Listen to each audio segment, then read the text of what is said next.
दोस्तों, इंडिया में वायरल होता हुआ एक हॉट टॉपिक 370 की बिरयानी।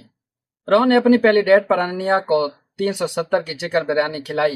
डिनर के बाद अनन्या ने इसे घर छोड़ने को कहा, लेकिन रोहन के दिमाग में कुछ और ही चल रहा था।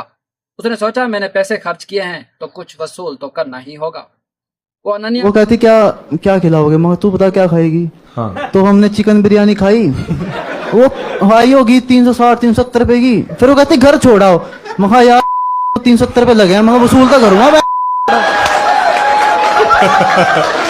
पीक गुड़गांव कंटेंट खा गई मेरे पैसे। तो अनन्या को घर ले जाने की बजाय इसे सुनसान पार्क में ले गया।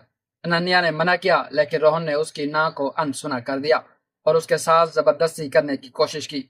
अनन्या किसी तरह खुद को बचाकर वहां से भाग निकली। दोस्तों, कुछ दिन बाद रोहन एक कॉमेडी शो में गया। जब कॉमेडियन ने ऑडियंस से बात की तो रोहन ने बड़े फखर से मजाक उड़ाते हुए माइक पर कहा, भाई 370 की बिरयानी खिलाई थी, वसूल तो करना ही था ना। और मौजूद लोग हंस पड़े और कॉमेडियन ने भी इस पर ताली बजाई। शो की यह वीडियो सोशल मीडिया पर वायरल हो गई, लेकिन इंटरनेट की दुनिया ने इसे मजाक में नहीं लिया।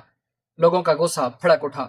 अगले दिन रोहन को नौकरी से निकाल दिया गया और पुलिस ने इस हरकत को रोहन और कॉमेडियन दोनों के खिलाफ केस दर्ज कर लिया। जोमेटो ने भी इस पर बयान जारी किया, बिरयानी सिर्फ एक डिनर है, रजामंदी नहीं।